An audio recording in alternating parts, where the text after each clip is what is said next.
Hello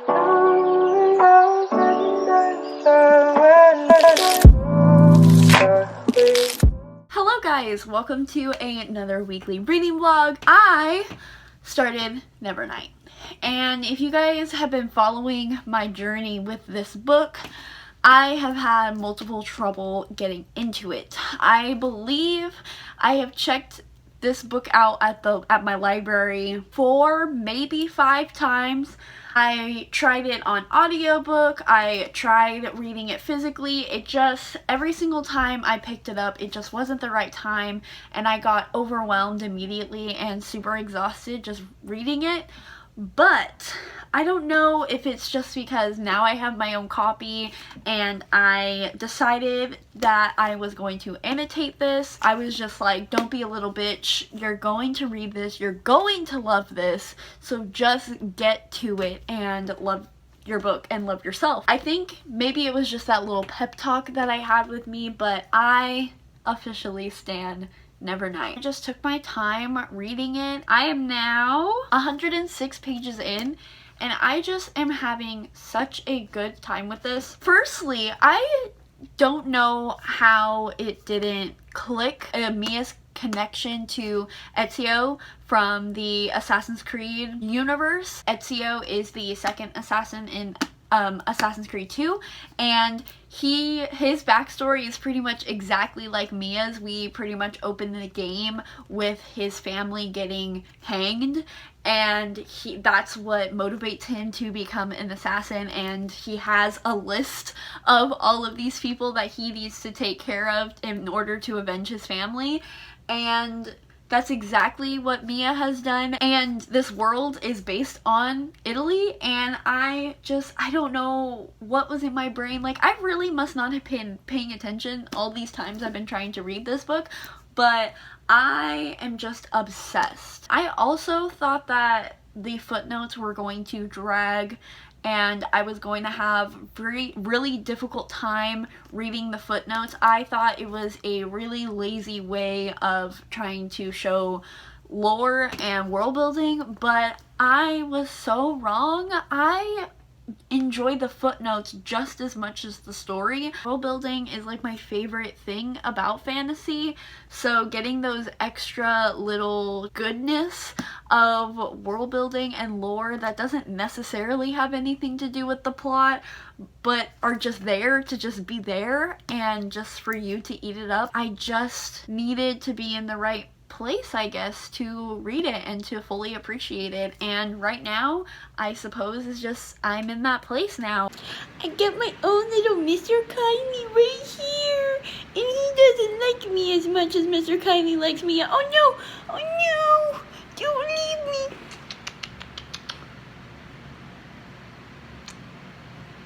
Hi guys, it is the next day, and I have been reading more of Nevernight. I am on chapter 15. I feel like not a ton has really happened yet for me to have thoughts about, but I will say, one, I don't really love Trick nearly as much as everybody else seems to. Kind of like indifferent towards him right now. But he also hasn't really been in the book a ton. Like, he traveled with Mia to the Red Church, but once Mia got to the Red Church, he was just like, bye boy. And he has not been around really since. It's like this boy has no self-control. I'm like, did his own master teach him anything? Like, how did he even get here? I don't know what his deal is. I'm sure I'll find out way more about him in the future, but I love Mia a lot. I mean, who doesn't? How can you not love Mia? I love Ash. I think maybe that's Mia's love interest, because I know that she gets a lady love interest in God's grave. So, and I asked Carly if her love interest is in Nevernight, and she said she was. I'm not saying Ash is her love interest because I don't want to be spoiled. I don't want to know who's who. I've actually avoided like pretty much every spoiler with this trilogy, so I don't want to open myself up to that. On chapter 12, when Ash snuck into Mia's room, I wrote gay ? At the end of the section. I was like, gay, period. Nobody told me that there was an Aphrodite-esque teacher in this book, I would have committed 100% even quicker. The fact that there are like these different sections of the Red Church I didn't know about, and I just read chapter 14, which was the Hall of Masks, the descriptions of it, and just like her describing how important seduction is in the role of assassinating, and it just filled my Aphrodite loving heart so much. I just loved it. I just love when beauty and love isn't taken for granted and actually seen as a weapon. Like, that's my shit. That is my kink. Like, just showing the power and the sheer destruction of love. I needed that, and Jay gave it to me. I really just love Mr. Kindly too. I mean, I feel like all of these things are like, yeah, duh, of course you do. This isn't like unpopular opinions, but I love cats. So every single time like Mr. Kindly even meows, I'm just like, I love him. I love him so much. And like in my mind, I don't think that Mr. Kindly is the one like narrating the story, but because I love him so much, I'm just imagining him telling this story. And if it is, I love that. And if it isn't, that's fine. But for right now, I'm imagining a cat telling me the story of Mia Corvere, and I'm not mad about it at all.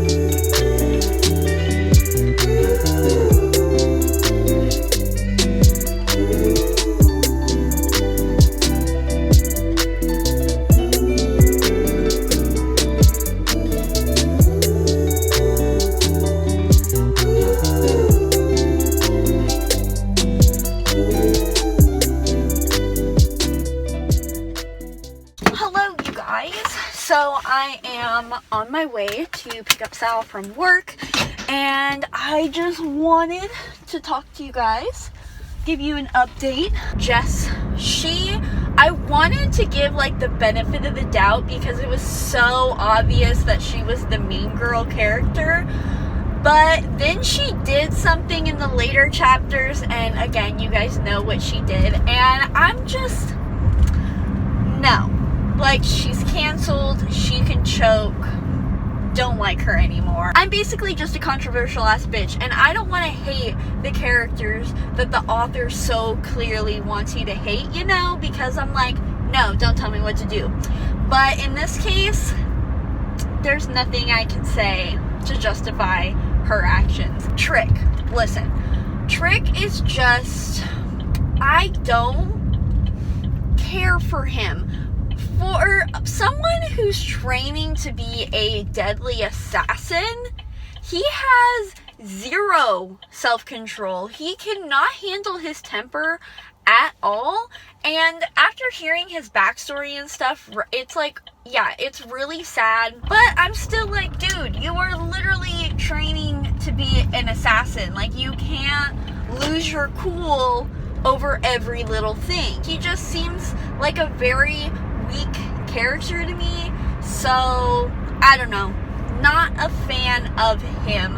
I still love Ash with all of my heart and soul. She can get it. Love her so much. Hello, it's the next day. I'm not really telling you guys the dates anymore because what does it matter? Time is a concept. It's not real. Let's move on.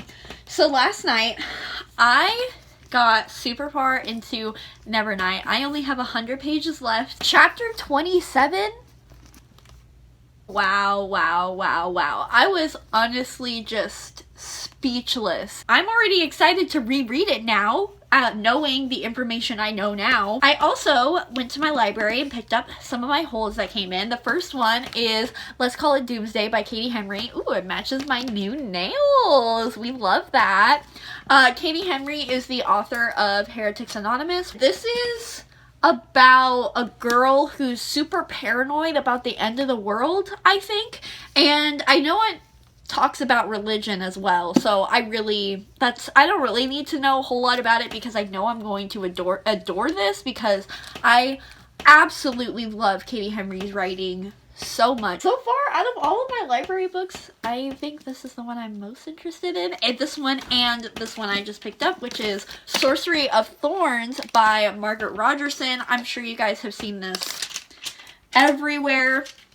This is a super hyped up book on BookTube. I was so surprised at the amount of hype this was getting. I have heard absolutely nothing but amazing things about this book, so I'm excited to read this. And this is the August book for the Overhyped Book Club. I will insert a graphic right here. If I can't get to this, I love me a good live show. I did it. I finished, and I gave it 5 out of 5 stars. Nobody's surprised.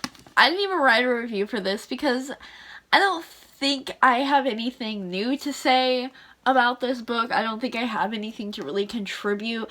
Like, if you don't want to read this book, or if you haven't read this book or added it to your TBR, nothing I'm gonna say is gonna convince you to read it. This is a very objective 5 out of 5 stars for me. I was thinking for a while if I did want to give this 5 stars, because I don't necessarily have this like dying devotion towards this book. I'm not like crazy invested in the story, like for example House of Salt and Sorrows. I'm like obsessed with that story, and I am obsessed with this story, but I feel like I don't have any like strong emotional connection quite yet, if that makes sense. But the reason that it's 5 stars is just the intricacy, I did actually like the writing. I think the writing goes really well with this story and this atmosphere. I loved the world building. I loved the lore. I am very invested in the story itself in a very objective standpoint. I wouldn't die for any of these characters, even though none of these characters need me to die for them. But I do really love this world. I'm thinking that in God's Grave is when I'm going to become really invested in like characters themselves, hopefully. But that being said, I still really love Mia, and I still really loved like the character interactions and all that stuff. Hey, so I just checked the mail. Look what I got! My first owl crate. I am so excited. I have been waiting for this package for forever, and I was gonna do a dedicated video, but 1, I don't have my camera with me right now, and 2, somebody on Twitter spoiled the book for me. Like, obviously I knew what the book was, but like they spoiled the exclusive cover. I'm not bitter about it at all, but it's fine. We're just gonna unbox it together right here and right now. If you don't want to know what's in the Owl Crate box, skip to this time. I'm very excited. I have always wanted an Owl Crate box because it seems to be like the best book subscription box in my opinion from like the ones I've seen. This is the little spoiler card. First item, Sea Witch Decaf Earl Grey and Hazelnut Spice Tea Blend. I despise Earl Grey, but hazelnut spice sounds pretty good. Let me smell this. Decaf tea? Why would you drink anything decaf? I don't understand that. Let's give it a smell. I can definitely smell the Earl Grey, but I can also smell the hazelnut, and it smells really good. So hopefully this tastes good. I'll give it a shot. The next thing I see in here is The Little Mermaid by the Soap Librarian Bath Salts. Okay, I'm indifferent to bath salts. I prefer bath bombs, but I love taking baths, so I will be definitely making use of this. Ooh, pins! I love a pin! Okay, so this is the monthly enamel pin. If you can see the little lighthouse. Is this for House of Salt and Sorrows? There's like a little trident here and the lighthouse. I'm not sure what this is for. I'm not gonna even check the spoiler card because I don't want to be spoiled. We'll check after. What is this? It was a dark and stormy night. When you need to brave the storm, make sure you use this adorable tea-light candle lantern to help guide your way. Candle lantern? Okay. Okay, that's cute, I guess. A little pencil case? I am so alive. The ocean will not shift me, and the cold will not take me, by Maggie Stiefvater. Oh, this is the horses. I think this is the, I don't remember what her horse book is. Last thing, a little bookmark. Technically two bookmarks, actually. So we have this little wooden bookmark. It says, the sea watches over me and she protects her own. I like that. I like that. I love a good sea quote for sure. And it's got the little octopus on here. This is from Juniper and Ivy Designs. And now we have the book. Oh, I was spoiled for this, but like it is so pretty. So if you guys didn't know, it's House of Salt and Sorrows, which is the only reason I bought this box. Oh my gosh, it comes with like a little bookmark, and it's so reflective. Do you guys see that? That is so pretty. Oh, and here's the letter to the author. I love Erin so much. And here's the exclusive cover. I totally guessed this, by the way. I knew that they were gonna make the lettering silver. Okay, this is really pretty. I'm gonna go get the exclusive cover real quick. Okay, so here's the original cover, and here's the exclusive. Oh! And the spine is purple! Oh, okay. This is so pretty. I think... Ooh, I don't know. Honestly, I'm really glad I have both of them. I know this difference is so subtle, but I really love them both. You know what?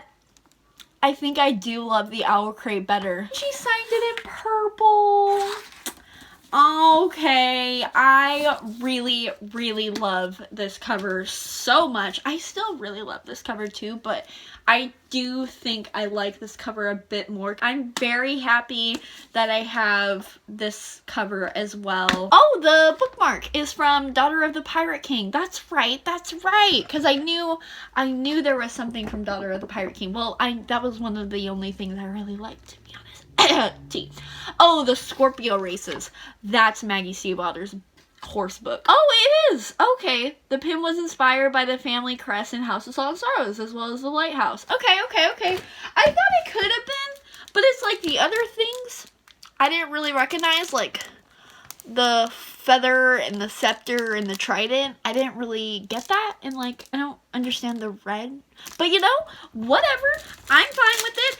If it has to do with House of Salt and Sorrows, I'm not gonna complain. I would pay $30 just to get this book and like this exclusive cover. So I don't regret purchasing it at all, because I definitely, again, I really, really wanted the exclusive Owl Crate edition of this book. And if it gets some like little free goodies in it, I'll take it. I'm not mad. I'm not mad about it. Just like, could have been better, in my opinion. So I started Let's Call It Doomsday by Katie Henry. And first of all, the mom in this, she was hitting real hard with my own relationship with my mother. Ooh, didn't like that. It hit a little too close. If you have anxiety, the main character in this suffers from like very bad anxiety. So basically she literally like will take any scenario and make it like the worst case scenario where she like the world literally ends if she like walks outside. So definitely, if you suffer from anxiety, be cautious with this book. It's done very well so far. You get a lot of the main character's like inner thoughts and how she goes to think this way, and we've already had a lot of discussions about like even the word, like people saying like you're anxious and oh, doesn't everybody get a little anxious? And so we've already had that discussion, so I anticipate this being a very like healthy depiction of anxiety. But yeah, just be forewarned, that's like a huge, like that's like the main plot of this book, is just depicting how anxious the main character is. But as always, Katie Henry is just doing it again. She is just so good at writing teenagers in like such a smart ass way. I laugh out loud, I can't help it. It's just so authentic, it's so real to how like teenagers just talk to each other. I'm already like 50 pages into this and I literally just started reading 20 minutes ago, so I am going to fly through this book.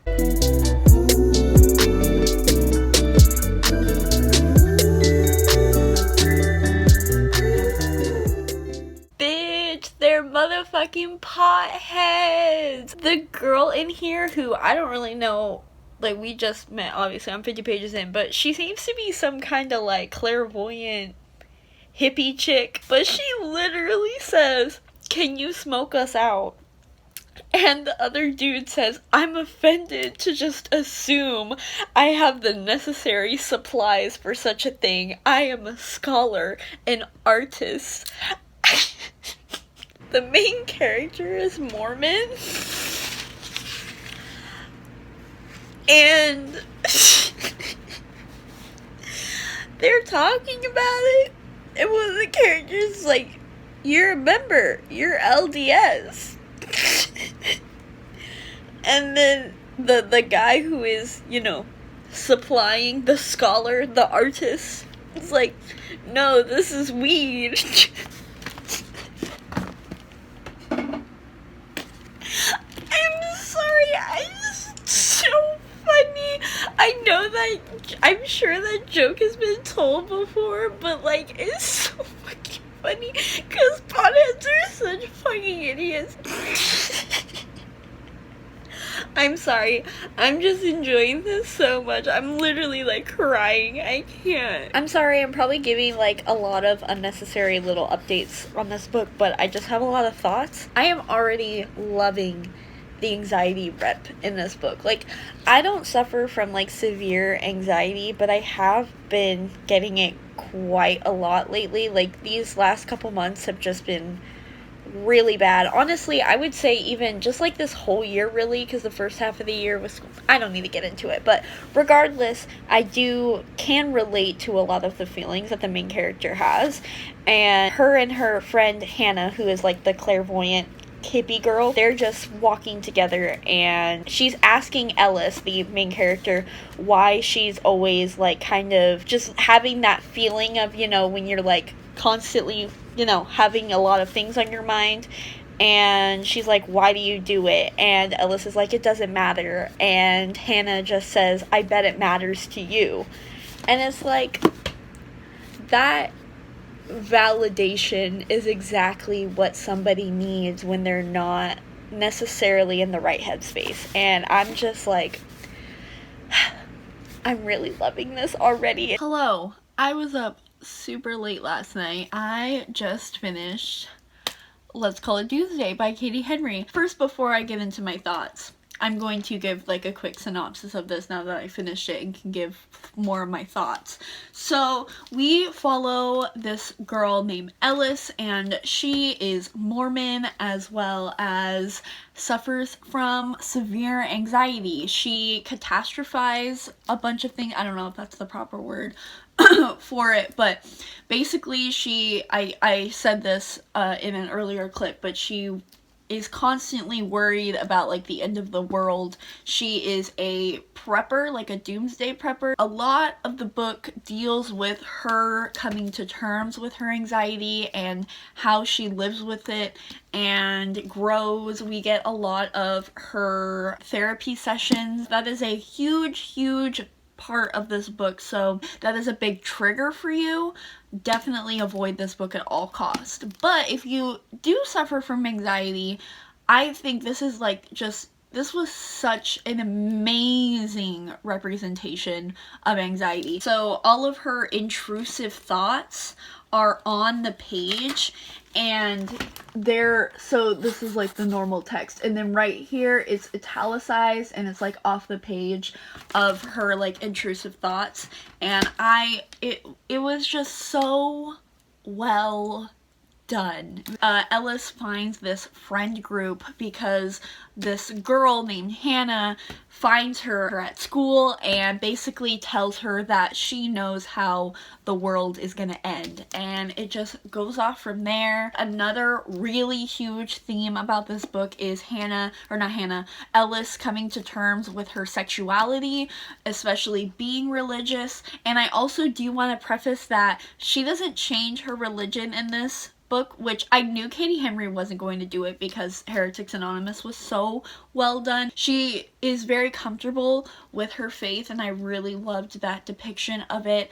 But yeah, she does go through this discovery of her sexuality. She states that she likes girls and she likes boys, but one of the other characters says like, oh, so you're bi, and she's like, I've just accepted this part of myself. I would like to explore things more. She just says like, there are so many labels that I don't even know exist yet. Representation wise, so Ellis is Mormon and we don't know her exact label. Hannah is lesbian, and Theo, who is one of the side characters, one of the guys, he is Indian.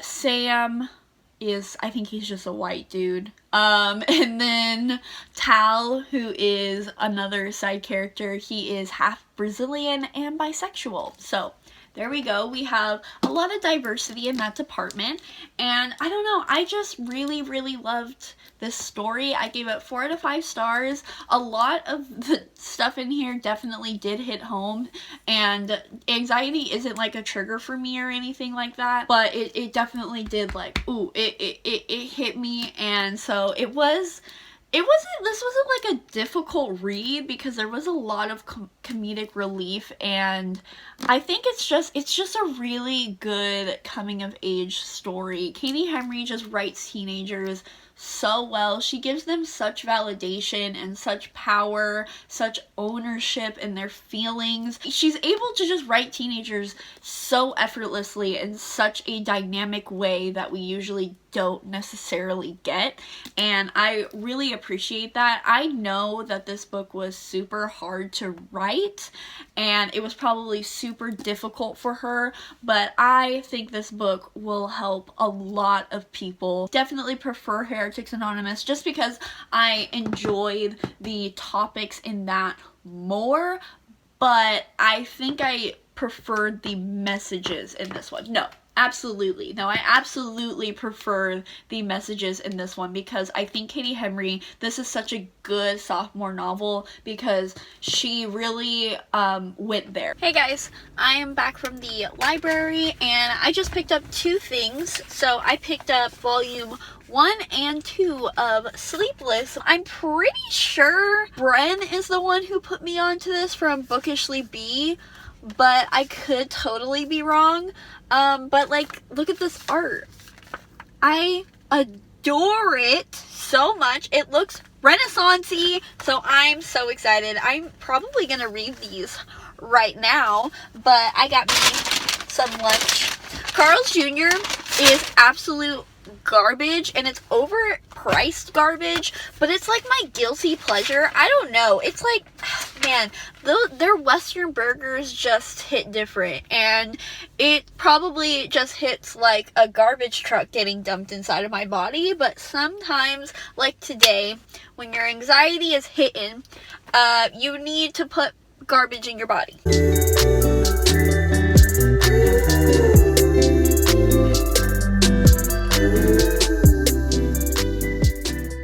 Hello you guys. Last night while I was in the bath, I finished volume 1 and 2 of Sleepless, and these are actually the only 2 volumes, so the story concluded, which I'm bittersweet about because I really liked the story a whole lot, but I also really like how it ended. Sleepless follows this girl named Pipenia.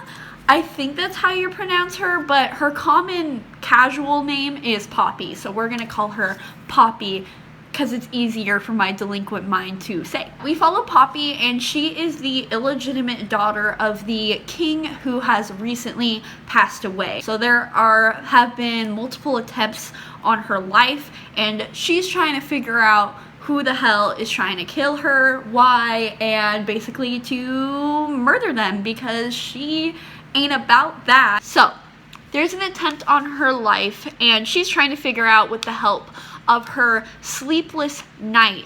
And in this world, sleepless are these band of warriors who have taken a vow to never sleep. Really, really good story. It's really romantic and sweet, and the art style is just stunning. I mean, look at that.